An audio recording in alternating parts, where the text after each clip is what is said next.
Cada versión de A Star is Born cuenta la misma historia y al mismo tiempo no. Siempre se trata del ascenso de una mujer y la caída del hombre, pero también de cómo cambia el mundo del espectáculo, la idea de la fama, el deseo, el amor, el sacrificio y la forma de representar la feminidad. I think that guy on your left is in love with you. I hope so.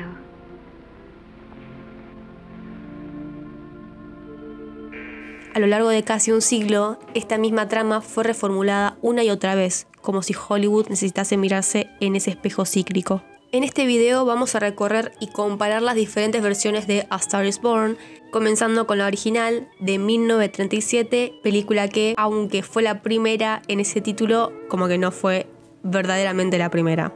5 años antes, en 1932, George Cukor dirigiría What Price Hollywood, una película que ya anunciaba mucho de lo que sucedería en esta próxima A Star is Born. Una joven camarera, interpretada por Constance Bennett, logra abrirse paso como actriz entre el glamour y la decadencia gracias a la relación con un millonario y un director de cine alcohólico. La fórmula estaba sobre la mesa: éxito, tragedia, fama, alcohol, un amor imposible. Y sí, A Star is Born en 1937 va a ser dirigida por William A. Wellman y producida por David O. Selznick. Otra vez la puta madre. Bueno, no importa, ya saben, esta persona. Ellos toman esa base y la potencian con una narrativa más pulida y una reflexión más abierta sobre la industria del cine. Es decir, la película nos presenta a Esther, que va a ser interpretada por Janet Gaynor, una joven que sueña con convertirse en actriz. Llega a Hollywood, consigue trabajo como camarera y conoce a Norman, que va a ser interpretado por Fredric March, una estrella en decadencia marcada por el alcoholismo. A partir de esa relación, ella inicia su carrera en el mundo del espectáculo. Él la ayuda, la impulsa, se enamoran, se casan, pero mientras Esther se convierte en una estrella, Norman cae cada vez más. Than to see all those cute little pranks of yours finally catch up with you and land you on your celebrated face. Where do you work, Billy? Always wait till they're down, then kick them. I don't feel sorry for you. You fixed yourself nice and comfortable. You can live off your wife now. She'll buy you drinks and put up with you even though nobody else will. Esta historia conforma una estructura clásica, por lo que la hace interesante no solo el argumento, sino el contexto en el que se cuenta. Y el contexto es, estamos en plena era del Star Systems. Hollywood en los años 30 ya era una máquina perfectamente aceitada para producir ídolos. No bastaba con cantar bien, había que encajar en un molde, tener una imagen vendible, ser moldable para los estudios y atractiva para el público. Las carreras podían despegar de la noche a la mañana y también podían apagarse así de rápido. Janet en la película interpreta a una aspirante a estrella, pero en la vida real ella ya era una estrella. De hecho, fue la primera en ganar un Oscar a la mejor actriz en 1929 por sus papeles en Amanecer y El séptimo cielo, que de hecho era la primera ceremonia de los premios y consistía básicamente en una reunión privada que luego va a ser más televisiva, va a ser más vista a público en general. Con esto quiero decir que cuando se filmó A Star is Born, esta actriz estaba a solo un año de retirarse. Lo que vemos entonces es a una actriz consagrada interpretando el inicio de un sueño que ella ya había vivido. Ella ya era una leyenda para el cine mudo. Su actuación es dulce, sincera, con toques de humor muy sutiles, con sus juegos, con sus acentos. También demuestra que no todos los actores del cine mudo quedaron afuera con la llegada del sonido. Algunos, como Gaynor, pudieron reivindicarse. Al igual que Fredric March, que era un actor clásico de Hollywood, ya había ganado un Oscar antes de esta película y ya era conocido por sus papeles intensos y sofisticados. Lo interesante de A Star is Born es que habla de Hollywood mientras es Hollywood. Se muestra como una fábrica de sueños que todos imaginamos, pero también como una máquina que puede romperte por dentro. Y si lo hace con disimulo, con cierta elegancia, casi como si te dijera, sí, es hermoso, pero ¿a qué costo? Y ahí está la clave. A Star is Born funciona como un autorretrato de la industria. Se celebra a sí misma, sí, pero también se pone en crisis. Se enamora de su propio mito mientras lo expone y por esto no pierde vigencia, porque ese ciclo de ascenso y caída nunca se detiene. Se repite, se adapta, se moderniza, pero sigue ahí. En la versión de 1937, Esther encarna un ideal de femineidad muy marcado por su época. Ella es dulce, callada, agradecida. Nunca se impone, nunca se revela. Tiene el deseo de ser actriz, claro, pero lo logra gracias a Norman, básicamente. El hombre con contactos, poder y un ojo para el talento. Y aun cuando ya es una estrella, Esther sigue ocupando el rol de la mujer que acompaña. Lo cuida, lo consuela, lo protege emocionalmente mientras él se hunde. Su lugar nunca deja de ser el de la que se sacrifica, la que sostiene,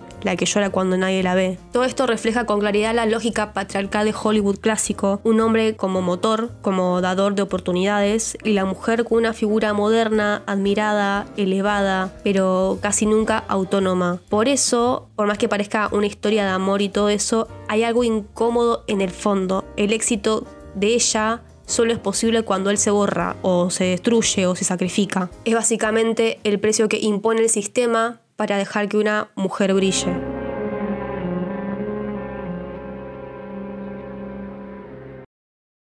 La versión de 1954 no es solo una remake, es una declaración. Es Hollywood diciendo, queremos contar la misma historia, pero esta vez en Technicolor, con música y con una leyenda viva como protagonista. Y es justamente eso lo que marca la diferencia. Judy Garland.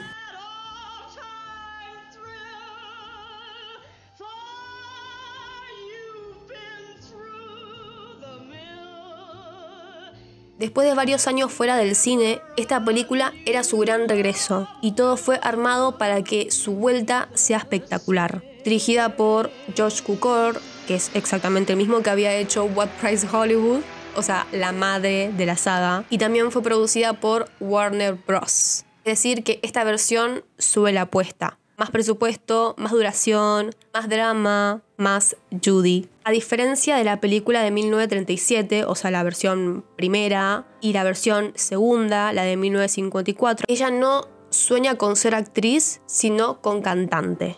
Esther se gana la vida haciendo shows pequeños, cantando en bares, con una voz increíble, pero lejos del estrellato. Este cambio no es menor, la música deja de ser un adorno y se vuelve el centro emocional y narrativo de la historia. Cada canción cuenta algo, duele, aumenta el drama, la caída y el ascenso se cantan. Claro, no es casual que esta voz sea la de Judy Garland, porque lo que pasa en la pantalla no está tan lejos de su vida real. Para este momento, Judy ya era una leyenda, Dorothy en El Mago de Oz, estrella adolescente, pero también una figura rota por el sistema. Colapsos, adicciones, problemas con los estudios. Esta película realmente fue pensada como su gran regreso, su revancha artística. Cukor lo entendía bien, por eso no usaba a Garland como actriz, la convierte en un símbolo. El público ya sabía todo lo que ella había sufrido, la empatía venía incorporada, incluso antes de la primera escena.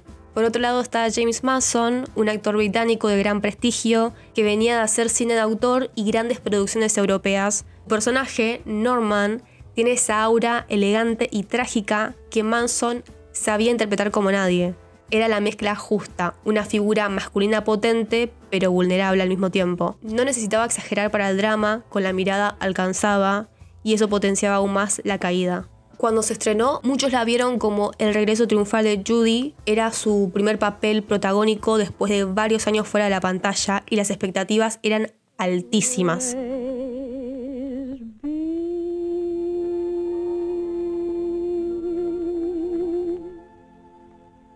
Su actuación fue aclamada, la crítica habló de una Judy más madura, más profunda, con una presencia desgarradora. Para muchos fue la mejor actuación de su carrera. El público también la recibió con entusiasmo, especialmente sus fans de toda la vida, pero lamentablemente para la industria la historia no terminó muy bien porque fue un fracaso económico, básicamente. Tuvo una producción carísima, problemas de duración, el corte original duraba casi 3 horas y fue mutilado por el estudio para hacerla más vendible, entre comillas, que es algo que naturalmente los estudios hacen, y esto realmente afectó el rendimiento en taquilla. Además de que Garland fue nominada al Oscar, perdió ante Grace Kelly, que bueno, hoy en día muchos dicen que fue como uno de los grandes robos de la academia. Con el tiempo, la película fue reivindicada como una obra maestra del musical dramático y la actuación de Judy como un hito del cine clásico. Dato de color, se restauró parte del metraje perdido y hoy en día es vista como una de las versiones más interesantes y conmovedoras de A Star is Born.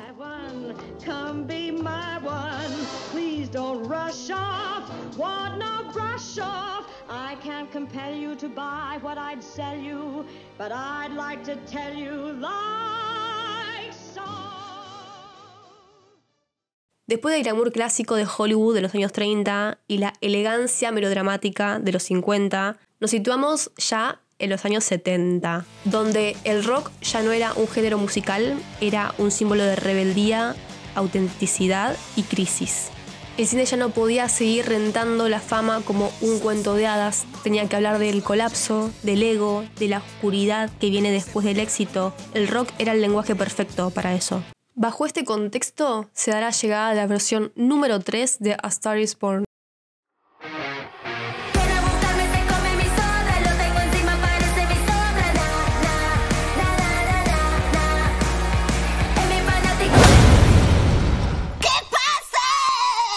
Dirigida por Frank Pierson, los productores principales de esta versión fueron John Peters y Barbra Streisand. Acá el relato se muda al mundo del rock, los conciertos multitudinarios, las giras descontroladas. El cine se vuelve más crudo, más cínico, más setentoso. Esto se nota en todo básicamente, en los personajes, en la estética, en todo ese vínculo de poder entre ellos. La famosa escena donde él la descubre también se repite acá, pero transformada. Esther está cantando en un club con su banda femenina cuando John Norman, una estrella de rock en decadencia, básicamente como en todas las versiones, entra borracho y genera un escándalo. Ella no se intimida, lo enfrenta de hecho. Y ahí nace una atracción basada más en el conflicto que en la admiración inmediata.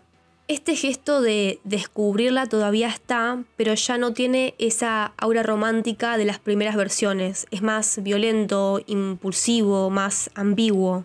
Y esto ya siento como que habla de un cambio generacional. Ella no espera ser rescatada y él no es exactamente un mentor, sino que es alguien que busca salvarse a través de ella. Lo interesante es que para el público en 1976, Bárbara no es una promesa que recién empezaba, ya era una figura total. Había ganado un Oscar, vendía millones de discos, dirigía su carrera con mano firme. Y eso, la verdad, se nota mucho en la película. Esther ya no es una joven tímida con sueños, sino una mujer segura de su talento. Tiene agencia, tiene voz propia, canta, negocia, discute. Su ascenso no depende del permiso de él, sino de su propia convicción. Y en este sentido, la película tiene una tensión muy interesante. Finge contar el nacimiento de una estrella, pero todos ya sabían que Bárbara era ya una estrella misma. Y es así como pasaba con Gatland. El cruce entre ficción y realidad fuerza la lectura. El personaje solo quiere brillar, ya brilla. Lo que vemos es cómo se impone frente a un sistema que intenta devorarla. Por su parte, Kris Kristofferson también tenía un peso fuera de la pantalla. Era cantante country, sex symbol, ex soldado, poeta y actor. Caminaba el estereotipo del hombre libre pero herido. Con su John Norman logran demostrar exactamente eso. Un rockero que no sabe cómo envejecer, cómo sostener su fama, cómo lidiar con una mujer que ya no necesita ser salvada. Su caída tiene menos elegancia y más autodestrucción. Representa la masculinidad que se desarma, que ya no sabe qué hacer cuando una mujer a su lado suyo crece y no se frena. El vínculo ya no es solo romántico, sino que también una batalla por el protagonismo. Eso no solo cambia el decorado, sino que también cambia la lógica del poder y la lógica del deseo. El drama ya no es sobre cómo actuar frente a una cámara, sino sobre quién se queda con el micrófono. Y si bien mantiene un ciclo de ascenso y caída, la balanza se inclina más fuerte hacia ella. No es solo que él se sacrifica, es que ella lo supera sin pedir permiso. Y eso, para los 70, era una bomba. Una mujer poderosa, sin culpa, tomando un lugar que antes se le negaba. Ok, gente, estamos en una parte muy importante de la historia. Para entender esta versión hay que situarse en la industria actual. No solamente cinematográfica, sino que también musical. En 2018 sacan una hermosa versión, para mí una de mis favoritas, no solamente porque está Lady Gaga, sino porque es una película que realmente me destruye completamente, me desgarra el alma, y también porque está Lady Gaga, vamos a decir la posta. Pero bueno, vamos a continuar con el video porque me pongo en modo fan. Hollywood está atravesado por la globalización, las redes sociales y una cultura de la fama hiperacelerada. La celebridad es tan instantánea como efímera, y el Star System ya no depende solo de los estudios, sino que también depende de la conexión directa con los millones de seguidores. Lady Gaga, ay, mi amor, mamá, te amo, llega a este proyecto con un peso simbólico enorme. Tell me something, boy. Aren't you tired trying to fill that void?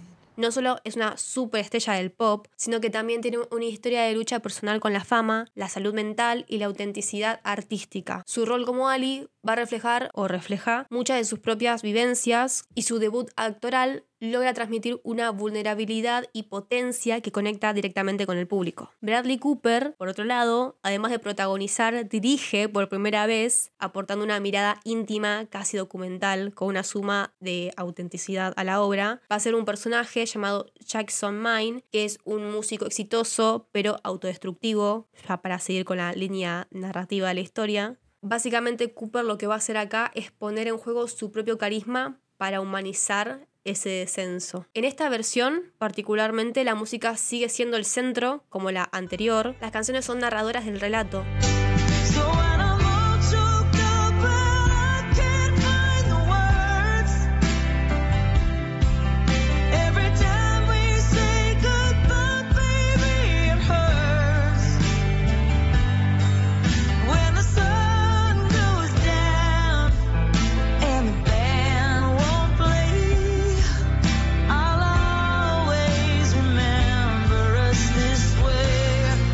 Ascenso de Ali hasta la caída de Jackson, pasando por la complejidad de su relación. La mezcla de géneros, country, pop y folk, aporta un tono emotivo y contemporáneo que conecta con las nuevas audiencias. Como el anterior, podemos ver acá la misma línea, que Ali no espera permiso ni salvación. Su talento y voluntad son el motor de su ascenso. Jackson, por otra parte, encarna una caída del artista y sus demonios personales, pero sin romantizar su autodestrucción. La pareja en general que se va a ver en pantalla se va a mostrar con todos sus claros oscuros: amor, rivalidad, dependencia y deseo. No es un cuento de hadas ni una tragedia clásica, sino una historia de dos personas complejas básicamente, que se buscan y se lastiman.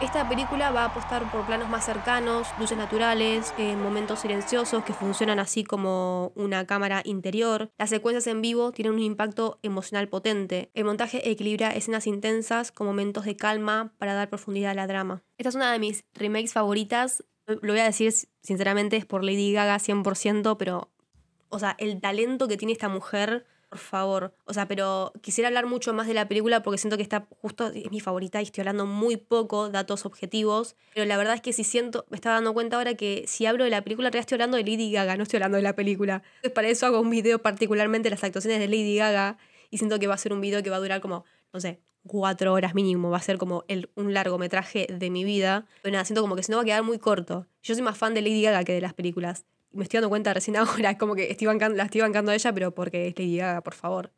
What a dress. Visualmente la película apuesta a planos cerrados, luces naturales y momentos silenciosos que funcionan casi como una cámara interior. Secuencias en vivo, que básicamente son secuencias que fueron filmadas en espacios y escenarios reales, como el Coachella o el Glastonbury, creo que se dice así, que nos va a permitir de alguna forma poder sentir esta transparencia. Esta versión fue aclamada por la crítica y el público, obviamente. Ganó el Oscar a Mejor Canción por Shallow y consolidó a Lady Gaga como una artista total, una que toda. Pero más allá de los premios, esta versión resignifica el mito. No es una historia de amor y pérdida, sino que es un relato contemporáneo, lo que nos cuesta sostener una autenticidad en un mundo en donde todo el tiempo nos está mirando. Entonces, la versión de 1937 tiene la estética clásica de Hollywood. Planos fijos, decorados marcados, puestas teatrales. En cambio, ya la versión de 2018 busca más lo real, una cámara en mano, en primeros planos, escenas filmadas como recitales o documentales que básicamente sucedieron en recitales reales para poder filmar eso. No se trata de la belleza, sino de la verdad. El modelo de mujer también cambia. Esther, en el 77, es una mujer dulce y pasiva, necesita que un hombre la descubra, y Ali, en cambio, en 2018, ya tiene una voz y presencia. Jackson la acompaña, sí, pero ella es dueña de su camino. Gaga, además, rompe con la idea tradicional de estrella femenina. Ella no es perfecta, ella es humana. Star is Born no es solo una historia que se repite, es un espejo que cambia según quién la mire y cuándo, no sobre todo. En 1937 el sueño era ser descubierta. En 1954 era sobrevivir al sistema. En 1937 era afirmarse en el medio del caos. Y ya en 2018 es mostrarse sin filtros, sin moldes, sin permisos. Cada versión dice algo sobre cómo se ve una mujer, se ve el artista, se ve el amor, se ve el éxito en su respectiva época. Pero sobre todo dice algo sobre quién tiene el poder de contar la historia y a qué costo.